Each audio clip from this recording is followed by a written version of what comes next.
Olá, aqui é professor Odilon José de Oliveira Neto, professor de Finanças da Universidade Federal de Uberlândia. O tema de hoje, risco como medida de cálculo de investimentos no mercado financeiro e de capitais. Então hoje nós vamos tratar do risco como medida de cálculo. O importante é deixar claro que o risco, ele trata-se, de uma medida de volatilidade dos retornos ao longo do tempo. Então, o risco histórico de um ativo financeiro pode ser medido pela variância dos retornos no tempo. É o que nós chamamos de volatilidade. E no seu cálculo ele considera também o seu retorno médio aritmético, como nós vamos ver adiante.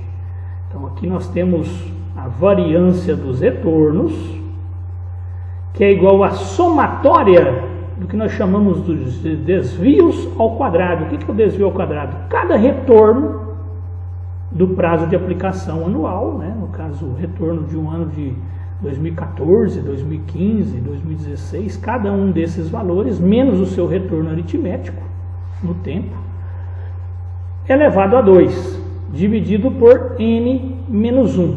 À frente nós vamos ver aí exemplos desse cálculo. Então, basicamente, a variância de uma amostra, que a gente chama de uma amostra de retornos, é obtida pela soma dos seus desvios ao quadrado, dividindo-se por n menos 1. A variância ela tem um grande problema em termos de avaliação, de tomada de decisão. Ela não é um valor que nos dá uma boa visão comparativa entre riscos de investimentos em ativos no tempo. Por outro lado, a variância ela é a matéria-prima para o cálculo do desvio padrão dos retornos e para o cálculo do coeficiente de variação. Então aqui nós temos o desvio padrão dos retornos como o conceito mais difundido de risco financeiro, ou seja, o risco é melhor compreendido pelo desvio padrão e também pelo coeficiente de variação, que permite uma comparação do risco entre ativos financeiros. Nós vamos ver aí adiante exemplos que darão aí uma maior precisão desse entendimento. Então, por definição estatística ou econométrica, o risco é o desvio padrão dos retornos no tempo.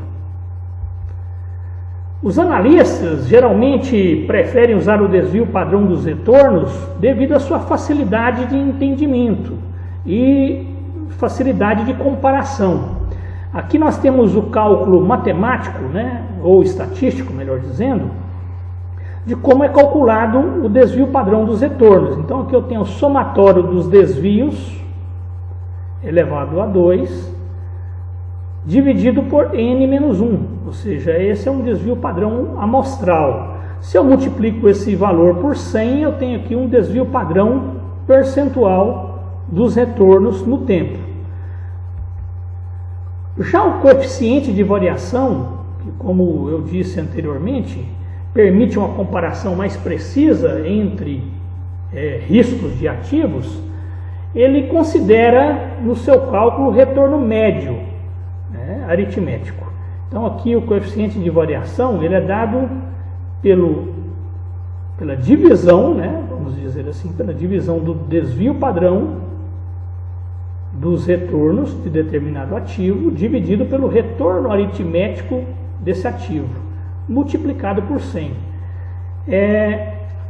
Cientificamente, no campo das finanças, aí, dos retornos de ativos financeiros, tem-se que um coeficiente de variação abaixo de 15% é um coeficiente de baixa dispersão, então é um ativo de baixo risco. Aqui entre 15% e 30% ficaria um ativo financeiro de risco moderado. E acima de 30% nós já temos aqui uma alta dispersão, então um risco, um ativo de alto risco nesse patamar. Vamos a um exemplo. Nas aulas anteriores, aí como pode ser verificado na nossa playlist, nós calculamos o retorno aritmético. E agora nós vamos calcular o desvio padrão e o coeficiente de variação. Essa tabela ela também encontra-se nos dois, vamos dizer assim, nas duas aulas anteriores. Então aqui eu tenho o retorno do prazo de aplicação decimal de cada período. Eu já ensinei aí como que é calculado isso nas aulas anteriores. Quem quiser fazer uma revisão, basta acessar as duas aulas anteriores de retorno médio aritmético e retorno médio geométrico, que explica bem como se calcula o retorno do prazo de aplicação. Então aqui eu tenho o retorno de aplicação de 2004, o retorno do prazo de aplicação de 2005, 2006, 2007 e 2008. E do lado aqui eu tenho o retorno percentual, que nada mais é que esse valor multiplicado por 100. Então, uma vez obtendo esses valores de retornos do prazo de aplicação, eu posso calcular pela HP12C o desvio padrão dos retornos e a média aritmética. Vamos a esse cálculo. Então, eu vou transferir esses valores aqui que estão circulados para outra tabela. Eles estão aqui. Então, eu vou transferir. Agora eu vou para a calculadora HP12C. Primeiro eu zero a calculadora, zero os registros, FCLX, vai aparecer 0. Em seguida lanço o primeiro retorno do prazo de aplicação de 2004, então 135,84, clico em somatório mais. É uma tecla que fica no canto inferior direito da HP12C, é a penúltima tecla, uma função branca, penúltima tecla da HP12C no canto inferior. Em seguida lanço o segundo retorno do prazo de aplicação, 9,92, somatório mais. O terceiro, 46,38, somatório mais. Vai aparecer esses valores aqui no visor. 95,95, somatório mais. 49,58 CHS, porque trata de um valor negativo, de um retorno negativo. Somatório mais, vai aparecer 5. Vou clicar em G, que é uma função azul da HP12C, é a terceira tecla no canto inferior esquerdo da calculadora, e vou clicar em X, média, né? Esse valor aqui representa a média. Essa teclinha, ela é a tecla 0, né? Após você aplicar aqui o G, que é a função azul, vocês vão ver que tem na tecla 0 aparece X, o X da média aqui em azul, tá? Na tecla 0. Aí vai aparecer o retorno médio aritmético. Em seguida eu vou clicar em G novamente, que é a função azul, e vou clicar no ponto, na tecla ponto, onde está aqui o S, uma função azul que determina o desvio padrão. Então aqui eu calculei o desvio padrão, 72,44%. Com esses dois valores, eu posso calcular o meu coeficiente de variação. Então aqui eu vou zerar a calculadora, FCLX, vou clicar em 72,44, que é o meu desvio padrão, vou clicar em Enter, vai aparecer esse valor no visor. Em seguida vou inserir a média, que é 47,70, e vou dividir. O valor que vai aparecer aqui é o valor decimal de 1,5187. Multiplicando por 100, né? Então aqui 100 vezes, eu vou ter 151,87%, ou seja, é um ativo cuja dispersão dos retornos representa um alto risco, né? Uma alta dispersão, coeficiente de variação acima de 30.